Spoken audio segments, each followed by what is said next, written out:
3, 2, 1.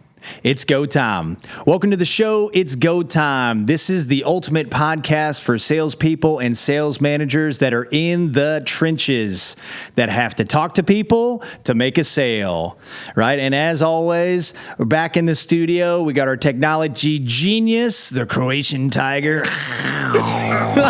Robert Bazaki. Thanks for doing what you do, man. What he does in technology is just awesome. Makes me feel like a dinosaur. And back as always, our co-host Dylan Wynn. Welcome to the show. Thanks, man. Dude, I was trying hard not to laugh because Chico's right there. You're like, no. 3. That's our mascot, man. That's our mascot, right? And honestly, that's who I work for right there. I'm trying to make sure he gets the best food. That's our dog, by the way. So, welcome to the show. Hey, this is the ultimate podcast for salespeople who want to get their money right, who want to get their mindset right? Who might be a little pissed off about where we're at, right? Because is sales a little frustrating, Dylan? Always, man. At times it can be. Not always, man. We can have a perfect day. Yeah, right? That's true. Right? Well, Brock just said he's doing well, right? After wrote an app here a second ago. He just came up so it's financially free. Yeah, there we go. Yeah, we've been talking about finances a lot, haven't we, on our team, on the podcast. It's important. That's right. But what we're talking about today is this episode is called, Hey, Before You Quit, right? You got to listen to this podcast because, one of the biggest things that happens that I see is people get that quitter mindset a little too early. And you're not defective. You're not broken by thinking, hey, I might need to quit this thing.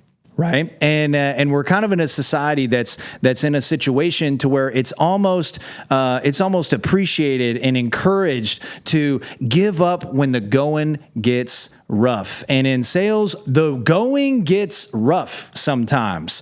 It feels like it's not going to work out for you. It feels like you're never going to get unstuck. Like it feels like you're never going to make a sale. It feels like nobody's going to keep what they have. Like for us, we get chargebacks. Sometimes it feels like everybody's charging back. For our product, you got to get people approved. Sometimes it feels like nobody can get approved, right? But that's just a season. So this podcast is about not quitting and the benefits of not quitting, what it does for your soul, what it does for your bank account, what it does for your mindset, what it does for your future, what it does for your family, what it does for your teammates, what it does for your company. So if you're thinking about quitting, don't do it. Don't do it. You can't quit, especially right now in this era we're in, because it's never been easier to win. Like if we really think about it, it's way easier to beat everyone now than it was back then. Like how so? Because we're surrounded by technology. We're surrounded by information. We're learning from people from the past, people from the future. Information's everywhere, but because of that, it's also a crutch. I mean, everyone's distracted now. Yes. Everyone is chasing the next best thing. The grass is always greener somewhere else. Mm-hmm. And no one can sit there and actually stick to anything, to be honest. Stick and stay, and it's bound to pay. Exactly. They say. For me, I didn't want to stay for anything, especially when I did sales. And something I had to realize is that the first year you're into something, it's all about learning. Mm-hmm. You have to learn. Cutting your teeth. Yeah, you have to learn before you ironing out the kinks. Exactly. And so the first year, just dedicate that year about learning everything. Mm-hmm. And the earning part will always come later. So you can say in your first year, just don't judge if you're good or bad or if it's going to work out for you and stuff like that. Exactly. Because sometimes if it doesn't work out in the first day, the first week, the first month, the first quarter, I must not be cut out for this. Right? Yeah, and if you listen to any other podcast, they say to really sit there and commit and dedicate years on years, not months, not days, years, not decades, hours. even on something that's actually worth building. Then you spend the first year just learning everything of how to do it and how to do it even better, more efficient, and keep on moving. Because especially in sales, it's a battle of wills. It's not a battle of intelligence. Correct. It's about... I'm proof of that. Exactly. It's about who can... I mean it that way. So am I, man. Hey, we're good. Yeah, look at my SAT scores on my report cards. Not that good, right? Yeah, I never but I didn't care, either. Right? I didn't care about getting good grades. So before you quit, I got a couple of thought here process for you, right? And because we can you're talking about a year in, right? Yeah. That requires a respectable amount of commitment. Right? That's a year of our life. Mm-hmm. That's a year that we're investing into something that could be scary, that could be uncertain, that could be, our mind is definitely going haywire. We might not have support from the people around us, right? Whether it's a brother, a sister, a mother, a cousin, a teammate, a this, a that. And you might not have support from yourself in your own mind. And that's okay. These are things we got to work through. And sales is one of the most, the most, I don't know. You just grow at least for me, sales has been the thing that I've grown the most because it's challenging and you got to push through those challenges to win. It's a mirror of who you are. It's a mirror of who you are. And I didn't like the man I was looking at in the mirror when I first started in sales, but I can confidently say I'm liking the guy I'm seeing nowadays. Oh, yeah. Right. And I owe it to sales and I owe it to not quitting. So before you quit, ask yourself this question. Am I really doing everything possible to win at where I'm at? Okay. So there are phenomenal sales organizations out there. I don't know what the number is, hundreds, thousands, right? But there's also not that favorable sales organizations out there as well. Okay. I got lucky. I fell bass backwards is basically my first one, right? And been doing it 11 years, right? But you got to ask yourself that question are you really doing everything in your power to win right now? Because every time that I wanted to quit, right, which has been a lot of times, I would say 4, maybe 5 times genuinely. All right. January 2nd of this year, I was sitting at a crossroads. We run leads on the road. I was sitting at a crossroads and I'm like, what the hell am I doing here, man? Is this really how it's supposed to go? And it's kind of when you're about to quit, it's one of those like come to Jesus type moments, right? And then I asked myself this question. Are you really doing everything in your power to win? And that question for me every single time, genuinely, when you look yourself in the mirror and you actually unpack it, that answer has always been no for me. So before you quit, are you really doing everything that is required to win? What does that mean? That you're following direction exactly from your manager, your leader, like there's best practices in your company. Are you doing everything that is required to win? And I bet that answer is a no. So you got to start there. And you got to look around. Is who's earning the most in your company? And can you do that too? Right? And would you trade places with that? Is that somewhere where you want to go? Do they have increasing incomes or is it capped? I was talking to a solar guy the other day, interviewing for our team, not going to hire him.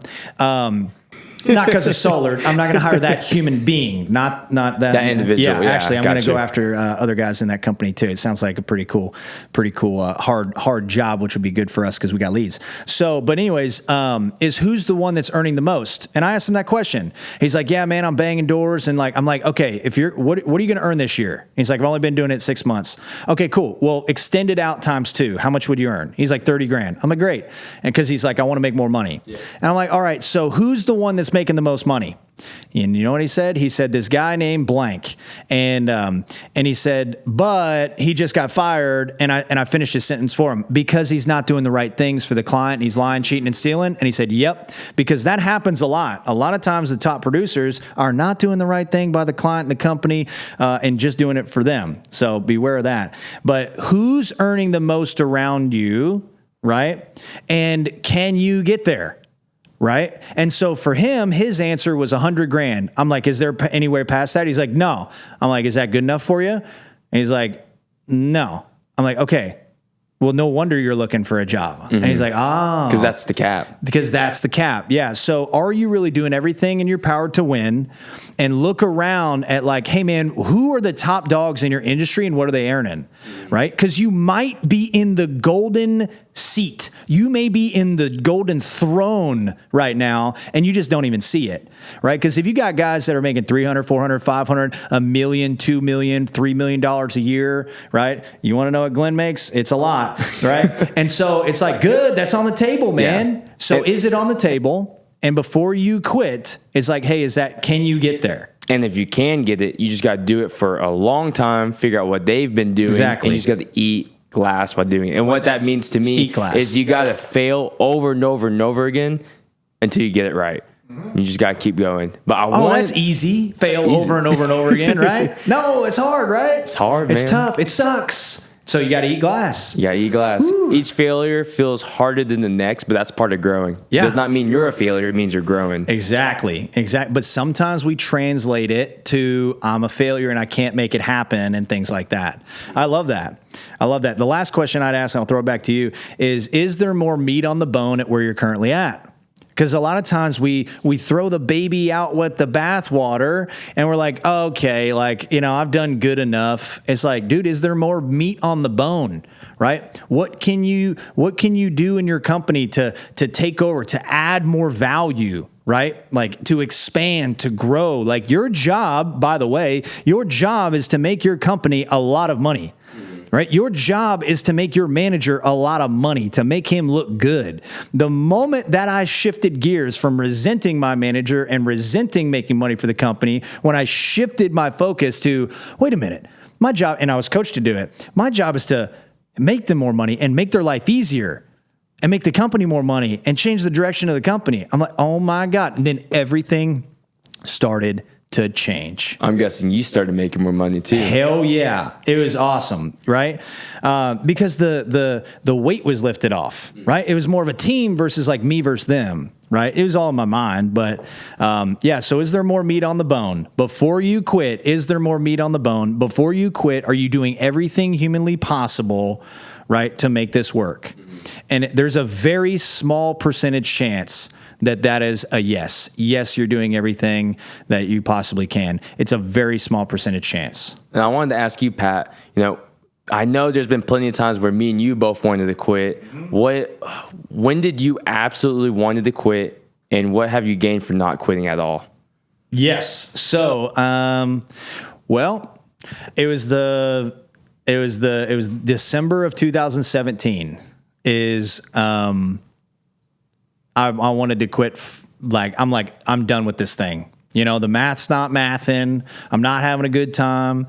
Like, I'm tired of having the same conversations, like blah, blah, blah, blah, blah. Right. And I started going on interviews, and I talked to this dude. He was coming to Louisville, Kentucky, where I'm from, and to start a solar company. And he wanted me to help him build it. Right. And I didn't sleep, did an interview with him, couple. And then when he gave me the green light, I couldn't sleep that night. I remember exactly what room I was sitting in. It's on Winter Avenue off of Barstown Road. Shout out Louisville, Kentucky, in B-Town. And I was staring at the ceiling all night. I'm like, one of those moments. And I called him the next day and said, hey, man, let's roll. So I did quit. I said, let's roll. And then he's like, great, fantastic. We're working on some lawyer stuff. We're working on this. We'll be good to go by March. I'm like, March? Dude, I'm ready to go right now. And he's like, yeah. You keep doing the insurance thing till March. And then I'm like, dude, I'm an all or nothing kind of guy. And then so what I had that realization. I was like, you know what? I was just being a pansy, man. And because I wasn't committed to my work on a daily basis. I wasn't committed to my training on a daily basis. I was spending all the money I was making. So of course I wanted to quit. Right. And so I recommitted. I went to my managers, leaders, and different teammates that I highly respected. And I said, you know what? I've been playing like a little boy. Let's rock this thing. Let's blow this shit up. And so that was the big major one. And then, top 10, top 5 agent that I forgot what I got to look at one of those trophies. But yeah, man, it was, that was like, look at. That was that's right. We'll put them up here for the next episode or two. But yeah, that was the big one. That was the big one. And what did it do for me? It changed everything. It changed everything to where, like, I wasn't running around with that dark shroud over my soul, right? Where it's like, I don't think it's going to work out for me or whatever. I was committed, right? And so whenever a setback would happen, I'd just skip right through it, right? Whenever an adversity would hit, I'd be like, hey, that kind of sucks. This kind of hurts in the moment, but like, I ain't quitting, right? And so when you make a commitment to not quit, like, the adversities and the setbacks are just less. They have a less of an impact on you.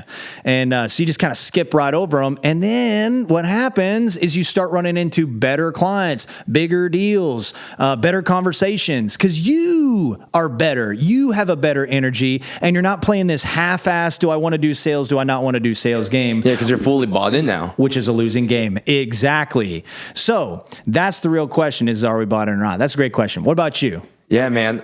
So I actually wanted to quit when I was 5 months in this business. I was doing school. I wasn't making that much money. All of my old friends were making fun of what we're doing. We do life insurance, so everyone's like, "Oh, you're scamming old people." And words. Come in the field and see what's up. Yeah, words cast spells. So eventually, that's actually why it's called spelling. So be very careful what you hear. Interesting. And so I started hearing it over and over and over again. And then my family did not like me doing this either. They're like, "You're not even using your degree." Yep, you're getting hit from all sides, everywhere.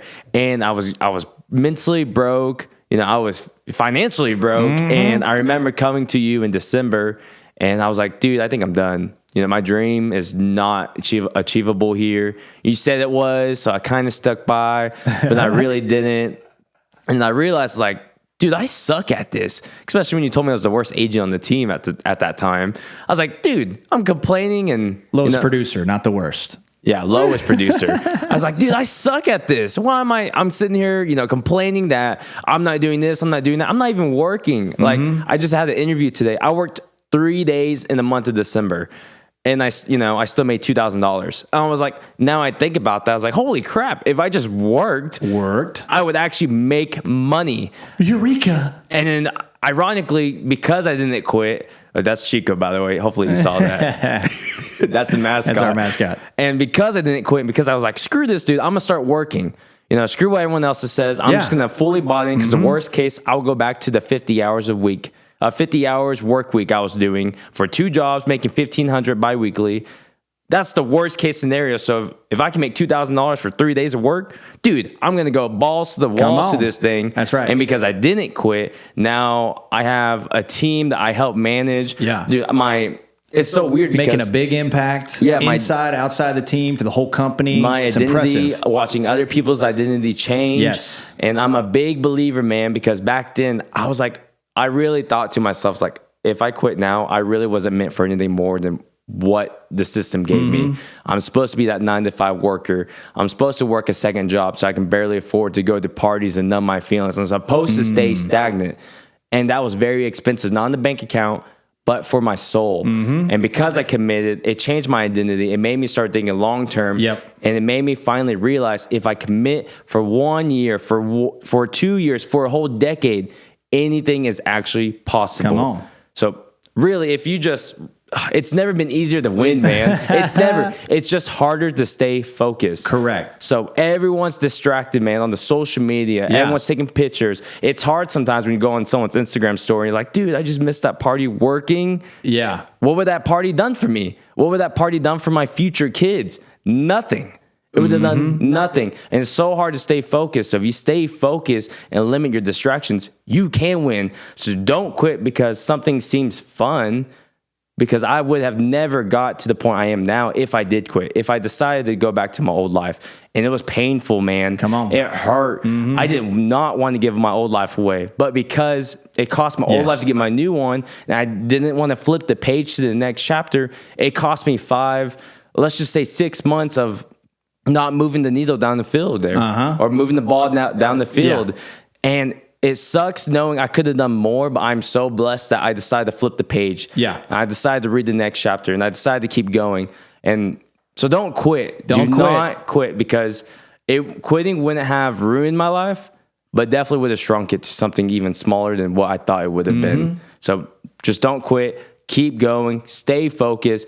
It's never been easier to win, so just stick to it and win. Ooh, there's a lot of good stuff there. Absolutely. So our competitive advantage these days is focus. Why? Because 8 or 9 out of 10 people are just distracted constantly. Right? I ain't got Instagram or none of that stuff on my phone. Why? It's not that I'm smart. It's because I'm susceptible, right? And I know myself, and I'll just scroll. And then all of a sudden it's an hour or two later, and then I feel like crap about myself. And so it's about focus. Now, the other thing that I hear you saying is you came to this realization in December is, are you really doing everything to win? And I wasn't. And you looked around and you said, who's earning the most around me, right? And you're like, oh my God, your eyes got opened up, right? And it's like, oh my God, because you weren't the top dog saying this shit doesn't work, right? But that's a very difficult spot you were in. Is you've got people that love and trust you, or that love and you trust, saying, talking smack about the business, maybe talking smack about your business. Oh, you're in sales, me, right? But they love you, right? They love you, but those things can be poisonous to our mind. Only when we're most susceptible when we're not kicking ass. Always. Right? Yeah. Cause if you blank in a day, and at least for me, if I blank in a day, those thoughts are apparent, not so much anymore, but back in the day, like, man, they would be very loud. I'm like, maybe I should have done the military thing, man. Maybe they were right. And then we start seeing evidence and proof, and I love that. So you said you had to give up your old life, trade your old life. We've had several teammates that have had a big struggle with that, because these are your friends for a long time. I'm not saying ditch your friends, right? But you do want to do an audit. Of who's good and who's not for your life. Exactly, man. And Bob Proctor says, hey, if you don't want to get fleas, don't sleep with the dogs, right? And if you want to make a lot of money, man, like, hang out with people that are on that trajectory, or like have some, or are earning a lot, right? And if you are going to party with the ones that you're making money with, right? Have fun with the ones you're making money with. Like, when we went to Mexico, that shit was awesome. Yeah, right? Man. And like, we're all making money together. And so, we're all taking turns buying drinks. That's right. That No, was like, cool. get out of the way. I got it. Right. No, you get out of the way. So, like, that's how it should be. Right. So I love that. So one thing I got written here, because I wanted to capture it, because I got a squirrel brain, ADHD, DDD, is every magic moment, at least for me, right, has come after the moment of the feeling of quitting. Right. Every magic moment. Now, that only works if you recommit right after. Now, this could last a few days. This could last a few weeks, right? But you got to recommit and you got to roll, right? Because that's the only way to really harness the magic moment of when you're about to quit. Yeah, because the antidote to anxiety is action. So you got to take action. Yeah, absolutely. You're not going to, I heard an objection killer. It's like, I got to think about it, right? Mr. Jones, you're not going to get on your rocking chair and you're going to think about it and then, come to a decision, right? And the same thing with quitting. Like, you're not going to sit on your thinking chair and make a decision or have a eureka moment, right? It's through action, unless you're putting pen to paper and you're having thoughtful thoughts. So I love that. And we've had a ton of folks. One of the coolest things I see in teammates is those breakthrough moments, right? Technology Genius had one of those recently, right? Mm-hmm. Yeah. Brock downstairs, man. Like, we got some good energy on the team right now. But you got to push through that thought process of quitting. Right. And you got to look through it through an honest and transparent lens, because I'm telling you, right on the other side of that feeling of quitting, you don't want to quit. Like, I'm telling you, you don't want to quit. Nobody wakes up, and God didn't put you here to be a freaking quitter.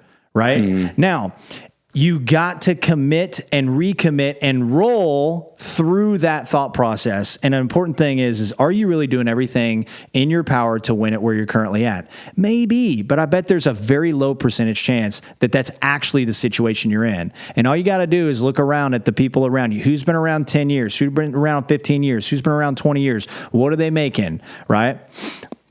So I just love that. So every magic moment, at least for me, has come after the moment of when I wanted to quit. Because you can always change your perspective. And if you could change your perspective, you can change your emotions. If you can change your emotions, you can change your life. Come on. And that's all you got to do is put action to the pen and paper and start rolling. Yeah. That's all you got to do. I love it. One thought process here is just a fact that I've observed. We've lost a lot of teammates I've been leading teams for 8 years. We've lost some good men that should not have quit. And I take full responsibility for that. And that's why I'm on such a intense financial quest for our teammates. Hopefully you guys have noticed, because I screwed up, man. I screwed up by not getting our guys' finances dialed in. And I think the number one reason why folks quit, at least what I've observed on our team, is because of finances is not matching up to the hours that we're putting in. Hours we're putting in for all those just on audio. I'm doing air quotes here. Hours we're putting in, right? And not matching with your vision, right? So your finances are not matching with the hours that you're putting in and your vision, right? And every time I wanted to quit, I felt like I was putting in the hours, right? And I felt like I was doing everything possible. But when I took an honest look, I wasn't on trainings all the time. I wasn't sitting at the front of the class. I wasn't taking notes. I wasn't asking questions. I wasn't mustering as much energy as I could at every door. You were like the guy who was sitting in the back of the class saying they weren't learning anything. Yeah, on my phone. Who had headphones in the whole time. Yeah, school's stupid. No, dude, if you're in a sales training, dude, you should be at the front of the freaking class, right? Why? Because you're learning how to make more money. Right? And you're missing out on dollars because you're distracted or you don't care. Right? And so, but I think most people, at least from my observation, that I don't know if that's a word, but observation, from my observation is most of our guys quit because of their finances, right? They get lurched in their finances to where it's like, man, I've been doing this 3 years and I still only have $5,000 to $10,000, right? Okay, great. So are you just the one special cookie? Is that what you're saying? Right? You're just the one special person out of the whole thousand people of proof that it just doesn't make sense. It doesn't make sense. So you are not a special cookie. Now, God made you in your unique way, right? But your financial situation, you're not a special cookie because of it, right? Now, that I'm not being harsh, right? I'm just being real, right? The positive light of that means that you can figure it out and you can ask other people on how you can figure it out, right? So we call it pulling down our financial pants, right? Right? So I have people write down what debt they have, because debt can kill you, right? Financially, it's financial crazy what's going on right now. But is write out what are you dealing with? Right? How much consumer debt you have? What is your monthly cost basis for your car? How much is your rent? How much do you spend on food? How much what's your cost of doing business in your business? Right? Like, know your numbers. And every single person that's quit, at least that I can remember, they weren't paying attention. Mm-hmm. So pay attention to what's going on in your business financially, and I guarantee you'll make more sales because you're now telling yourself that I'm a businessman, I'm a businesswoman, I'm in the trenches of my own business, versus just sitting on the sidelines, kind of like looking at your own business from afar and be like, you're a spectator. Yes. Yeah, absolutely. When you're the head coach. When you're the head coach and the quarterback and the running back, right? And the center, right? And so, like, you got to be paying attention to your finances. What's going in? What's going out? What do you got to do to have a surplus of money, right? And it could be that you're on the rice and beans and leads diet, right? We were talking about that today on our training call, right? Is like, maybe you're spending too much, right? Potentially you are. And we went over some numbers on the last pod, if I got my memory right. But it's because of finances, Always. Right? If you're in sales, you have to be more dialed into your finances than most people, right? That's just a fact. You just got to be super obsessed of your own business, because sales as a whole is not the problem. Correct. You are. Yes. And if you are the problem, Good. then you can fix it. That's right. So don't quit. That's keep right. going, keep pushing, and make it worthwhile. Good. It's like, hey, who made this mess over here? Talking about your finances. I did, right? Own that shit, man. It's like, yeah, dude, I've got $14,000 on my credit card that I can't get out from underneath, right? I took out that stupid car loan to where I'm now $22,000 in debt and I got a 12% APR interest rate on my car. I'm the one that bought that vacation on credit cards. I'm the one that keeps going out to eat, right? Take ownership of that. Now you got to draw the line in the sand and quit killing yourself financially. But no wonder we want to quit. It's because our finances in sales is just garbage. And so, like, that is so much pressure to make a sale. Now, when you get nose to nose with a customer, now you're looking at a customer as dollar signs instead of somebody that you can serve. Mm-hmm. Make sense? And once you switch to that mindset, they will feel that energy, Absolutely. that needy energy, and they'll feel that scarcity that you need to make a sale. And then they'll reflect the same thing. Sales is a mirror. And they're going to be like, no, I don't make decisions when I'm scared either. I don't spend money when I'm in scarcity as well. So we're not doing this deal today. And that will make you quit even faster than what you want to do now. So stop viewing anything negatively. Start viewing yourself with a real lens and say, hey, this is my financial situation. And it's time for me to get better. Yes. Because it doesn't take... You can do it. You can do it. It doesn't take 6 months to change it. It doesn't take 6 years to change it. It takes you 6 years to say, look, I'm tired of this. Oh, I was about to cut. Shit. I'm tired of this shit. I'm pissed off. Yeah, good. And it takes you 0.6 seconds to actually change your life forever. So really fully commit, be bought in, and change your life forever. Yeah. Because that's how much it can change for you. Yeah, man, absolutely. Like, you made the mess, you can clean it up. And the beautiful thing about sales is, I heard this on a it was like from 1986. There's a great audio. It's called the You Were Born Rich program. It's awesome. I've listened to it like 42 times. And this dude had a financial goal that he wanted to hit. And he said some version of, hey, if you're trying to make a lot of money in a short amount of time, straight commission sales is the way to do it, right? So I listen to the Dave Ramsey podcast all the time. It's a great baseline foundation that if you have your money all screwed up, you're in debt and stuff like that, he's talking to you. All right. So I would suggest you listen to that regularly. Right. But the one thing that I noticed from that is people call in and they have a set income. Right. And like a lot of their suggestion is like, well, can you get a raise? And they're like, no. And they're like, okay, well, you're going to have to pick up a second job. Good thing about sales is your second job is your first job.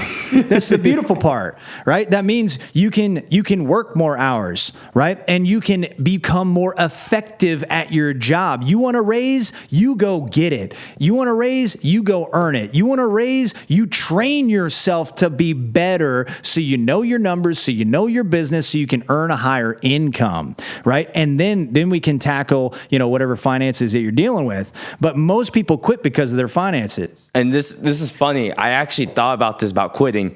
And I was talking to someone and I was like, dude, maybe this business, this was actually a couple months ago. I was like, maybe this business was not meant for me. And dangerous thought process. Dangerous. Huh? And then they said, you're standing on the edge of a cliff. Yeah, dude. And they said, okay, so if you're running your team the way you wanted to and you're making 100K in a single month, every single month, would you leave? And I was like, no, I wouldn't leave because that's my goal for this period. Then they're like, then start acting like it because your job can give you that. You're just not working at the level you need to be to get that. So you're not doing everything you can.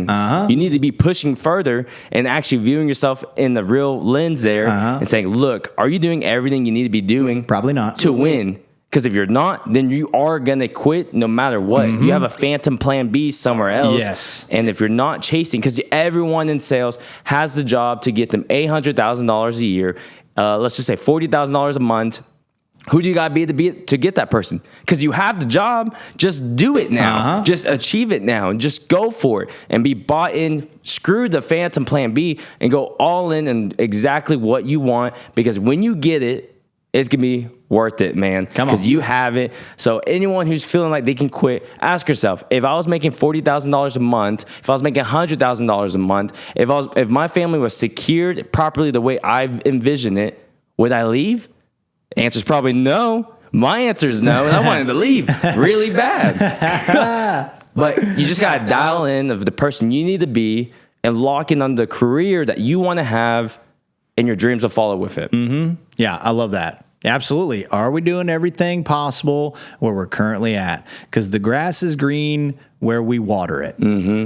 Cool. Anything else on our mind about quitting, Dylan? That's about quitting, right? Another thing about quitting is when you quit, you start to build a habit of quitting. And that I'm a quitter.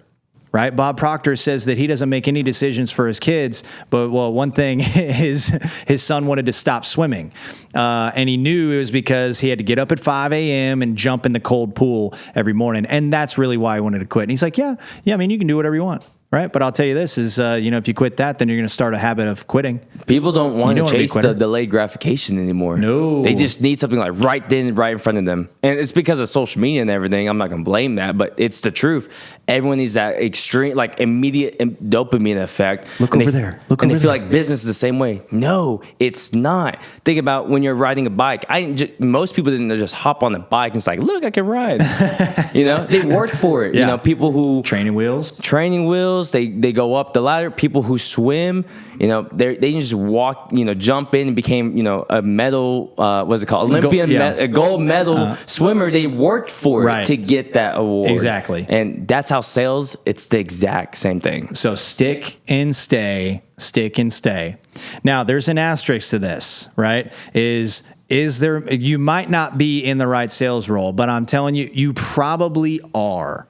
Okay. Now you go to your value system is like, hey, is this the group of people that I actually want to go to war with? Right. Because if you're around a bunch of assholes that like don't fit in line with who you are as a person, and if you, like everybody on our team is invited to my wedding, right? You're my boys, right? And so I'll go to war with you guys. Now that might not be the case for you and your teammates, right? So it is about looking at it through an honest lens. And if you quit like a toxic environment, genuinely toxic environment, right? Then that might be the thing, right? So there is some nuance to this, but looking at it through an honest lens is, can you go to war with these people? Like, would you invite them to your wedding? Would you invite them to dinner with your parents? These are the filters that I use when I'm hiring people. And like, there are 2 dudes today that I interviewed. I'm like, I would not have mom serve them dinner. No.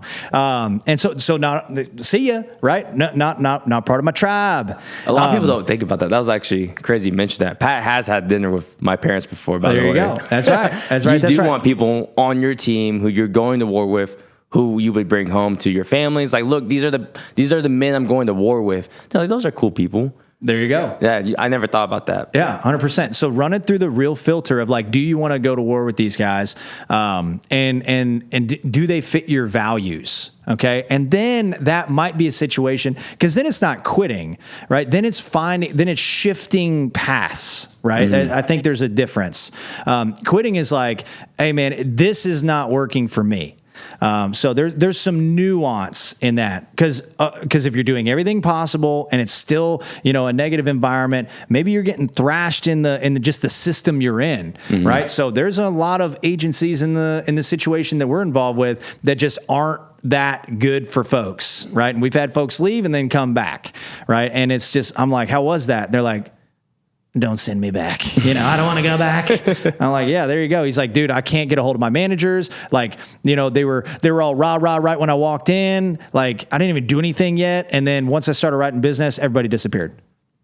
And so it's like, environment could be a reason to shift gears, but at the end of the day, are you doing everything possible at where you're currently at to win? Is there more meat on the bone, right? Does the place where you're at fit your values genuinely, right? And then who's earning the most, right? Does that match where you want to go, right? So like, our president earns a lot, but like, guess what? It ain't capped, and he's going to continue up. So like, I know that I can throw my grappling hook onto his ship, and I've been doing it 11 years, and I'm like, I'm holding on for the ride, right? And so a good indication that you're in the right spot is that you continue to listen to your leaders, and you continue to listen to your teammates that are winning at a high level, and you continue to win at a higher and higher level, if and only if you're doing exactly what they coach you to do, not partially, if you're doing exactly what they coach you to do. If that's part of your recipe, then wash, rinse, repeat, and keep becoming more effective. Keep operating at a positive level. Keep helping people out. So before you quit, make sure that these things are in your mind on a regular basis. So, of course, at the end of every episode, we got a PSA. Hey, man, it is important. I think one thing we're losing in this world is neighborliness. You remember back in the 50s where neighbors talked to each other and stuff of that nature? People were kind to strangers. Howdy ho, neighbor. Like, we need to have some more of that rocking and rolling. So be kind to others. Be kind. Now, there's a difference between being, you can still be kind and hold your clients accountable respectfully. Right? You don't have to be an asshole to make sales. If you do, you might be in the wrong spot. So, but be kind. Be kind in traffic. Be kind in your world, right? That you do make a difference, and try to make strangers' days. Dylan, what time is it? It's go time, baby. It's go time. Roll. Come on.